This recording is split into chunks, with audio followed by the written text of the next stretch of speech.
Hello, folk. So, today I wanted to talk a little bit about my relationship with art schools, or I guess technically lack thereof. So, as I mentioned in passing in one previous video, I am a designer, so it is a more artistic trade. And the funny thing is, how I went about getting my design education is at an engineering school. So I wanted to talk a little bit about maybe why I made the choices that I did, because I did apply to art school. Twice, in fact.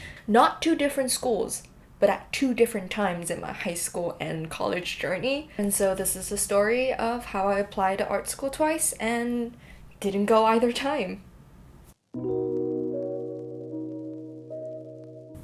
So this all started while I was a tender 14-year-old in high school. So in high school, I had actually done a lot of design work for my school.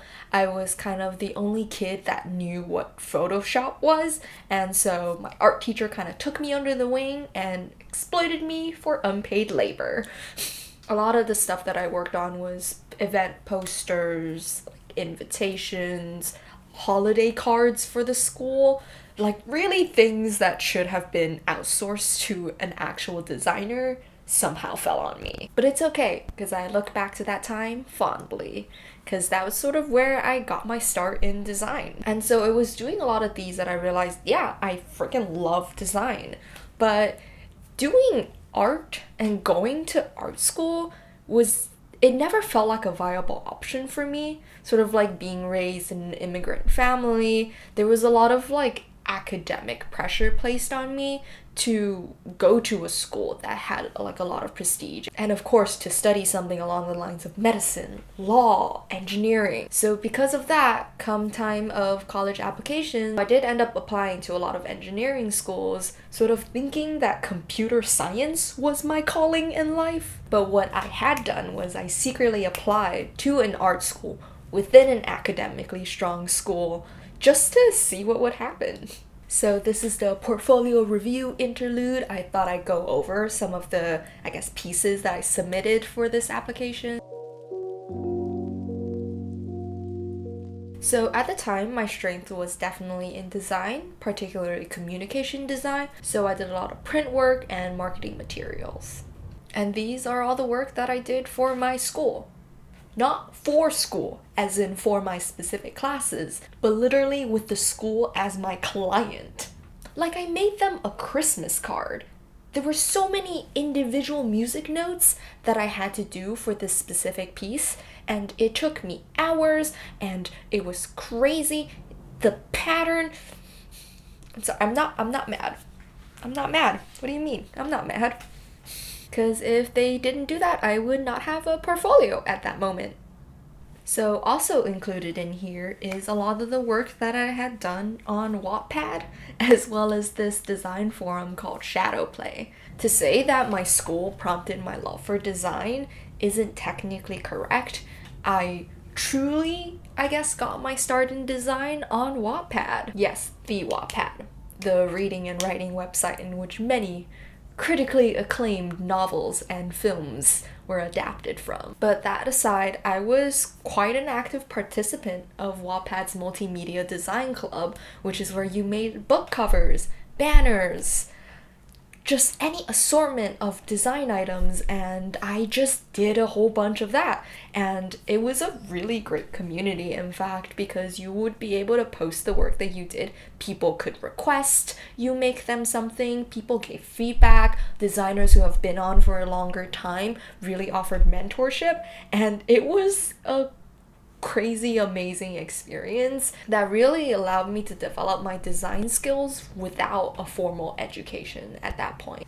And honestly, looking at these, dude, these like fucking slap. Like, are you kidding me? I wish I could make something like this now. All the work that I do now is so minimalist and clean and usable, and it's like I feel like I've forgotten how to have fun with design. And finally, the last of these pieces are the photography work that I've done. Honestly, the entire application process was super nerve-wracking because I felt really out of my depth. Because I never really had a formal education in design, I felt really inadequate. I was really scared that other applicants are of course gonna have like better works than me because they've been doing it for longer, or they had like an actual teacher who like did graphic design, and just all these bombarded thoughts of not feeling like I belonged in art school because I was kind of the only kid in my entire grade or even school who was genuinely interested in graphic design. Like, I mean, yes, we had like art kids who like drew or like painted really well, but digital design was a whole nother world. And how I learned graphic design through feedback from strangers on the internet. I felt really underqualified. So fast forward a couple months, decision time. So I actually ended up getting waitlisted by this school, and that felt like a little bit of a sign. I really thought that maybe it just wasn't meant to be. So I was eventually notified that I did get accepted, but at that time I had sort of like talked myself into the fact that I couldn't just rely on the artistic portions, that I had to add in technical knowledge. By technical, I meant I had to learn how to code, and I really thought that that was going to be the future that I was going to strive for. And looking back on it now, it is actually really stupid how I just placed so much weight on this arbitrary definition of success and how I needed to accomplish this, and that, and to just give up what I like doing for this false sense of accomplishment. So fast forward a year into university, and I had taken a wide variety of courses ranging from web development to audio design to writing. And the thing about my major is that it's not CS. Like, it's not the most technical major, and they do have a lot of creative components to it, but my problem is that just the creative education was just so general that I felt like I was not going to be able to get really good at one thing, and that one thing that I just wanted to be really good at was design. And that's when I spiraled. I started freaking out. And I really thought, well, yes, like the work that I produce, they're like okay. But if you compare it to someone who might have attended 4 years of design specific education, I feel like my work definitely falls short. So why am I staying where I am and just learning a whole bunch of things, most of them I didn't feel like was relevant to me at the time, when I could be studying just one thing? So in a fit of panic, I decided I was gonna apply to art school again. As resolved as I was about that decision, I was also very hesitant. So what ended up being my compromise was that I only applied to one, Parsons, because it was in New York City and I wouldn't have to move. This is a slightly awkward segue to the second portfolio review.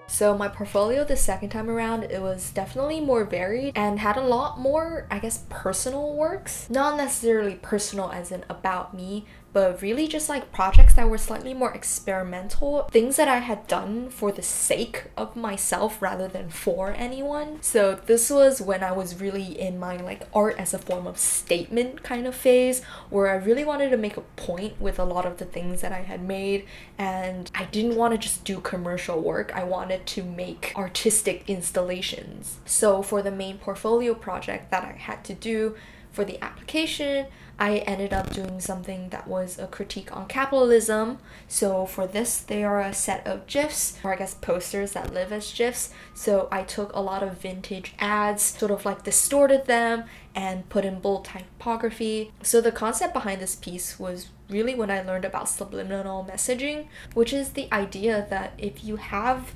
words flash across the screen as someone is watching something for even a millisecond, it can subconsciously urge them to accomplish or do whatever it is that the text says. And I just thought that that was such a terrifying concept that I had to do an artistic piece on it.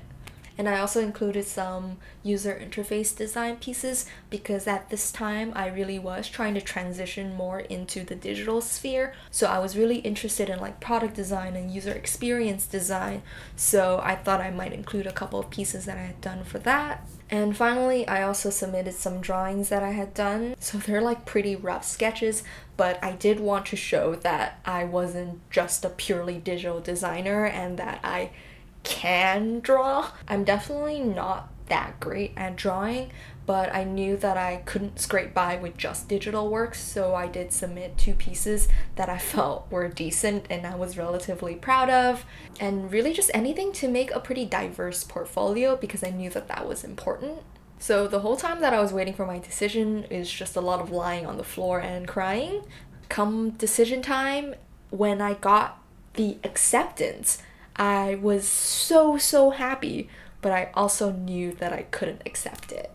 And the reason kind of came in twofold. So the first was the most important was that logistically it just wasn't a viable option for me to attend. The school didn't offer me any financial aid and none of my credits would transfer, which would mean that the last year and a half of my college just wouldn't have counted at all, and I would have to restart and do 4 more years in addition to paying full price. And on my second hand, I realized that there was a lot to love about my current major. And maybe it might just be me talking myself into saving money, but I realized that I had a lot of freedom where I was.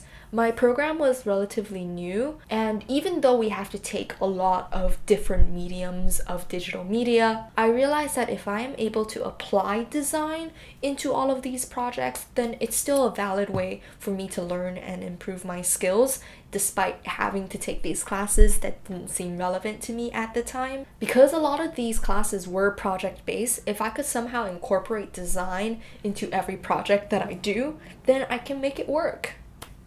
And I felt like I was lucky in that my parents raised me to be diligent enough to be able to really self-initiate a lot of projects. And I was really able to thrive in an environment in which all you're given are really open prompts and broad topics. And I also took full advantage of this one course called Independent Study, in which you create your own curriculum under the supervision of a professor of your choice. I literally took this class 3 times because it was the best place for me to get one-on-one attention with a professor, as well as do a project that I knew I would be excited about and was relevant to what I wanted to do. I can't imagine how different my life would be had I chosen to attend art school, but what I do know is that I don't regret my decision of not going either time. So the current field that I'm in, or rather the job that I will be taking once I graduate, is neither in graphic or communication design. It's in the field of product design. To be honest, to excel in the field that I'm in right now, it's not something that can be done with like perfect artistic ability or technical prowess. It really is to understand people, the world, and how the two of them interconnect. So I'm actually really grateful that I sort of stayed where I was and was able to take classes that ranged from sciences to humanities to art and so on, where I was able to really experience how people think, how they create, and how they adapt and interact with the world around them. Okay, so before this becomes an ad for my program and I give my school any more money, I'm going to stop. So in conclusion, art school probably isn't for anyone. At least it wasn't for me. There are tons of online resources that exist that could allow anyone to excel with or without a formal education, and that shouldn't be the stopping factor or reason for anyone to feel inadequate, as it had affected me when I was younger. So that's the story of how I applied to art school twice and somehow talked myself into chickening out both times. Thank you so much for listening to me ramble, and I'll see you next week.